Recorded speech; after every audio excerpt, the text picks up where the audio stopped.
Welcome everyone. Today we'll have the patch notes for patch 1.11 and this just came out in less than 5 minutes ago, I believe. So let's go through the patch notes together and let's look at everything that's related that'll be coming out tomorrow.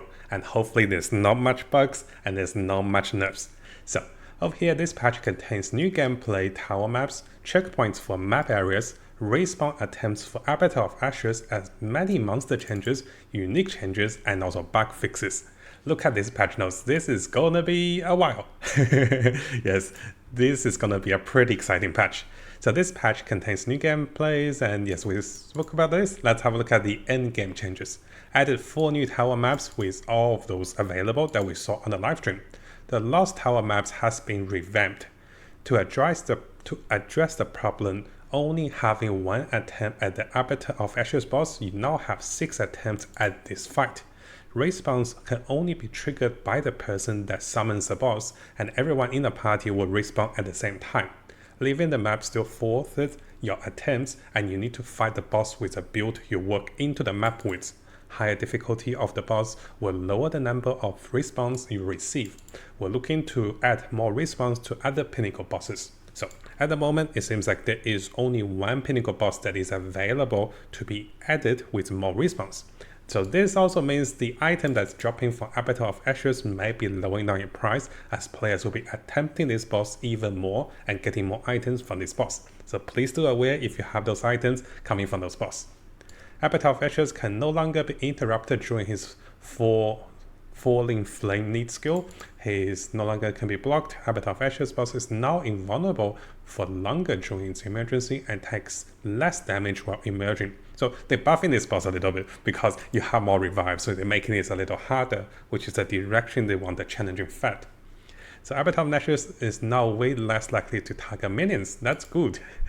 Map areas contain a minimum of 3 rare monsters. Okay, so if you guys remember in the previous live stream, we have added checkpoints to map areas, and now this contains minimum 3 rare monsters, which helps with a minimum amount of luck and also gain from maps.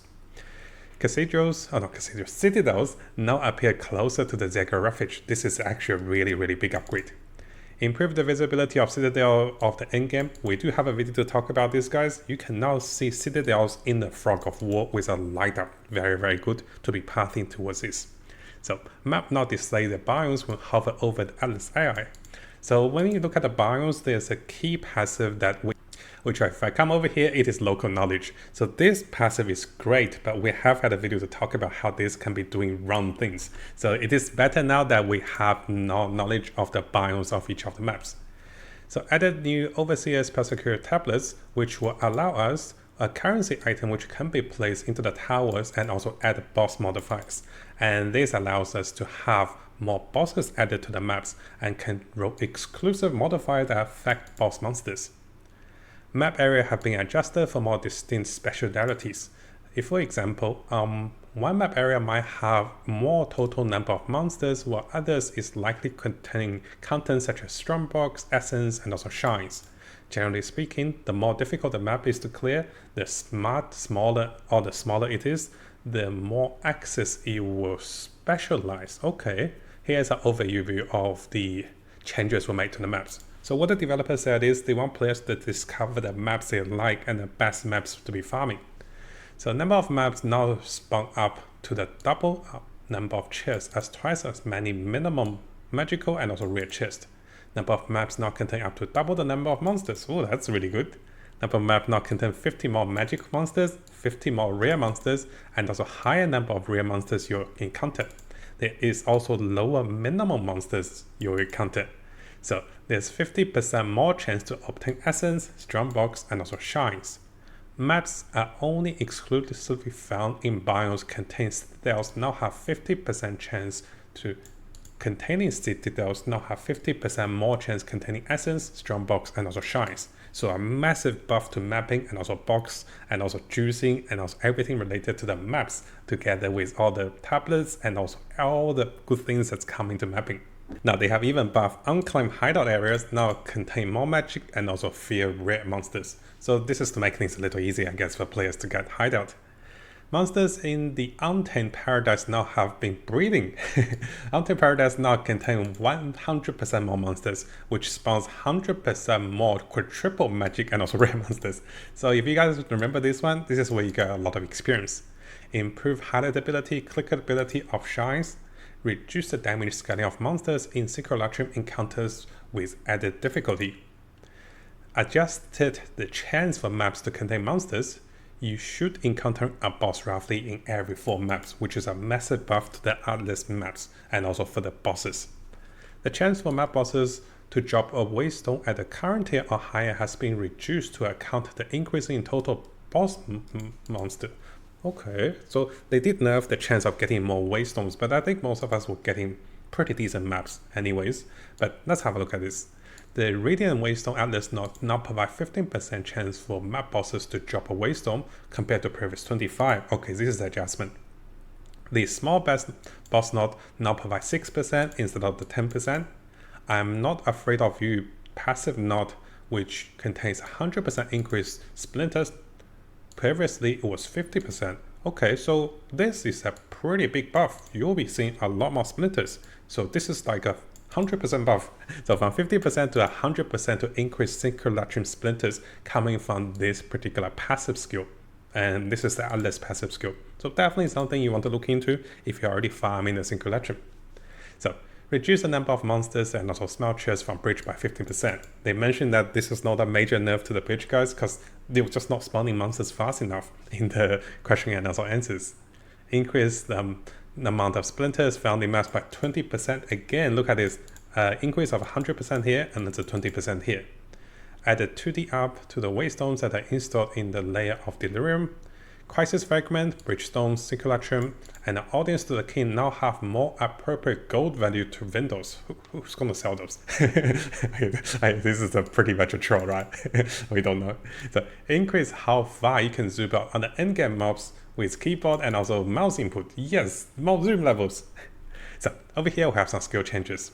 So Supercharged Slam now have each successive shot gain 0.5 meters to radius up to 3 meters. Previously uncapped, so this is a nerf to the amount of radius to the slam. Scavenger plating now grants you stack for a duration based on the enemy's rarity. Normal monsters 1 stack, magic 2 stack, rare monsters 5 stack, and also unique monsters 10 stack. Okay, this is a buff to scavenger plating, which comes with armor. The lightning bolt skill now grant from the Troll of the Stone unique amulet have been renamed to Greater Lightning Bolt to differentiate its skills from the staffs. Trigger Greater Lightning Bolt now unable to trigger a sequential Greater Lightning Bolt. So this is the nerf to the infinite looping of the critical looping setup with the cast on critical and also this Lightning Bolt skill triggering itself. If you guys haven't seen this one, a Blood Mage actually talk about this as well. So Greater Lightning Bolt now deals roughly 3.5 times more base lightning damage compared to the Lightning Bolt. So they have removed the infinite looping coming from the skill itself, but likely you can try to loop this one still using the cast on critical, which is a trigger gem. And this now deals 3.5 higher damage and also less chance of crushing your PC. Temporales unique body armor can no longer reduce the cooldown of a skill below 1000 MS. Oh, so there's no more infinite blinks, but let's look into this. So this is probably a nerf to this chest piece, and likely the price of this one will be going down. Skill socketed in a meta gem socket can no longer gain energy. Oh, we need to look into how this will affect things as well. So classify via arrow description now explicitly states it hits enemies on landing. Remove aura attack from Pain Offering for consistency with other minion skills, as the skill does not directly create an aura. The aura is created by the summoned units. Okay, nothing too major. So let's keep going. How much do we have left? Oh boy. Let's have a look at this one. Monster changes. Oh, there's a lot of monster changes. Let's skip a little forward. If you guys want to read, I have the links available for you guys. I don't think we need to worry too much about monster changes until the Spectre comes out, because you can take control of the monsters, the dead monsters, and then use the monsters to buff yourself and also your minions when the Spectre comes out. You don't even have to play the summoners. You can find monsters that provide you with toughness, auras, buffs, power charges, and this can be very good. But too much monster charges. Let's skip a little forward. So general changes, and also improvements. Enabled migrating from self-solo self-found leagues to the corresponding parent league to standard or hardcore. This can be done from the league migration button. Oh, you can now migrate your characters from self-solo to standard. This is actually really good, because if you get stuck in SSF and then you want to go somewhere else, this have availability. Strongbox has been adjusted to spawn more wave for monsters over a shorter period of time. Yes, Strongboxes are getting a massive buff. The fog now fades away once all the enemies has been spawned, significantly increase the chance to encounter research Strongboxes. Added visual effect to distinguish which monsters have been spawned by Strongbox. Yes, they want to buff Strongbox. You can tell everyone will be looking into juicing up the Strongbox. So here we have a lot of Strongbox modifiers being reactivated after short delay. Charms now play an effect on your character when it automatically triggered. They want you to know when your charms are working. Socket balls such as ruins can now be overwritten by another socket ball item. This is massive, guys. There's a lot of good item that is ruined by the wrong socketing, and this can now be changed. So if you're looking for those good items, this can be a good discount. Attempting to salvage item now highlights which item in your inventory can be salvaged and also display the item sockets. That's good. Flask with qualities can now be salvaged. Yes, you can be getting more flask charges because of the bubbler charges, the bubbler orbs. Armor now have been made more effective by approximately 15%. So 15% buff to armor stacking class. More monsters are able to be pushed while dodging rolls. This generally applies to monsters smaller than skeletons. That's good. I often get stuck in the early game and die because monsters surrounding me. Objects such as delirium shards can no longer be pushed by other monsters. Increase the chance of omens to appear in ritual rewards. Okay, the price of omens may be falling, guys. This is more accessibility to players who want to try omen crafting, which I'll be teaching you guys very soon. Reduce the chance for items to roll same of the less desirable item modifiers, or some of the less desirable. So better crafting again. So distill the emotions required to install a passive skill into an amulet now only displayed on the passive tree after you have picked up your first distilled emotion. Okay, this is about anointing and amulets and also, endgame enchantment. Added an exit portal on the Trial Master area. That's good. Remove the level requirement to access expedition windows. That's also good. Now there is a lot of buff to expedition, so rarity of items from expedition job now increase with the shop level.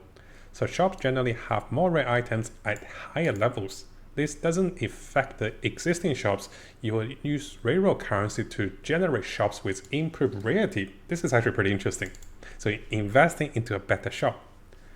Reduce visual clutters on maps, which is good. Added a tutorial, that's good. Let's see, fix inconsistency, working through. I'm trying to cut down a little bit so we don't go too much. Reduce the initial player revive time to 2.5 seconds. Oh, I did not know that. That's good to know. So reduce the revive time penalty per death. Well, that's good. Avia now have an option to gamble in your hideout. Yes, previously there was a bug. Now you can gamble in your hideout. Revive minions that die from being out of range of you instantly immediately revive near you. This is a big buff to the summoning class. Oh boy, this is good. You can be speedy summoners again, and this will be amazing with a blinking item or just anything that provides mobility. This can be insanely good. You don't have to do weapon swaps. Quest tracker now shows you which quests in the area you're calling in. That's good. Uncut gems now show their level on the item level. That's good. Charms display the number and also charges when they activate. That's also good. Quality of life. Updated the world map icon, so you have completed quests, encounters, and also things that's updated. That's good. Added coordinating weapon effects to the cosmetics. Okay. So, there's a lot of artwork. I think I can skip a little bit. Improve performance of the boss fight and improve performance of the vault. I remember that lava was really annoying. So reduce screen clutters. That's good. Adjusting for the crashes of the players having difficulty with a lot of the graphics things, I believe. Improve the performance of the Zagara complement to reduce the clutter of textures. Burning ground can no longer spawn underneath uninterruptible such as livers. Yes, a lot of players have been dying to the Valve Foundry and also the burning ground with the livers. You just can't do anything. You're stuck there for 10 seconds. Monsters can no longer spawn near the close entrance of a map. This causes players to immediately be attacked upon moving. Okay, that's good. Keyword for honor resistance. Delivery monsters no longer untargetable during the emerging animation. As a result, they will no longer push you during this. Okay. You can now pick up items and also interact with some objects and perform actions. Attack in place stop movements options no longer prevent working on skills that can be used while moving using WSAD movement. Okay, that's a very good upgrade.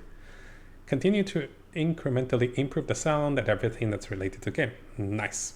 Okay, we have tons of buff to items and also unique items.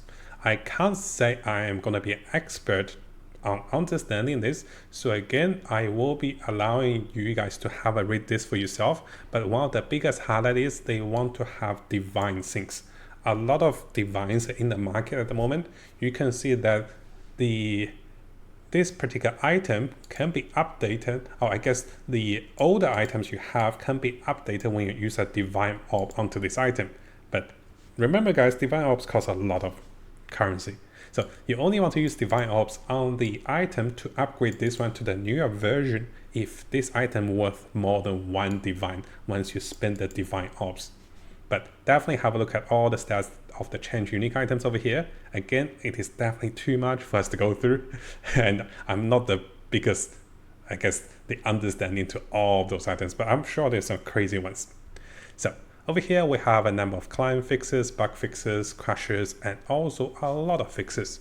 So there's definitely some kind of skill bugs or anything that's related, but fix a bug where concussion skills because the bow skills as a result could be affected by increasing damage from bow skills modifier on the equivalents. Okay, so this is actually a nerf to the concoction skills. So fix a bug where Herald of Ice was still exploding shatters enemies when the gems have been sitting on use currently inactive weapon set. Okay, there was a bug. I heard that this was a bug with getting a free Herald, so which is not the best. So, oh gosh, there's definitely a lot. Again, I'll leave you guys the rate. I think we went through the most important part. So there's controller improvements, there's console improvement, localizations, microtransactions, and there is a handful. I do apologize for skipping a lot because some of those things I can't have enough knowledge and be an expert to explain all the unique items for you guys. And I do want to share this video as quickly as I can because there's just way too much to go through. So for the parts you want to go through, guys, make sure you keyword search this one and just to see what is the most important part to you. And for me, I think I covered the most important part, and the biggest thing you want to remember is there is no bug fix. There's no nerf, we're calling it bug fix. There's no major nerf except the amulet that auto triggers an auto loop and also crashes the game. So everything else, this looks amazing. Let me know what you guys think about this latest huge update of the nodes, and what do you think about the future of Path of Exile 2 with 0.11. I'm super excited to be finding lots of cool builds for you guys with the latest change and with most of the builds being safe and also unnerfed, which is amazing to me. And also shout out to the buff to the minions, very happy for this one. Now before we finish, if you guys haven't subscribed, this is a really good time to do so because I'll be looking into the latest Path of Exile 2 news on different communities and also on our official forum, official webpage. I'll also be looking into the best build for each of the class as the meta develops with the Chinese and also the English community. So stay tuned for the latest update and also guides for Path of Exile 2. And of course, this is going to be a big month for us. And I'll try to bring you guys all of the latest content and also guides for Path of Exile 2 to come.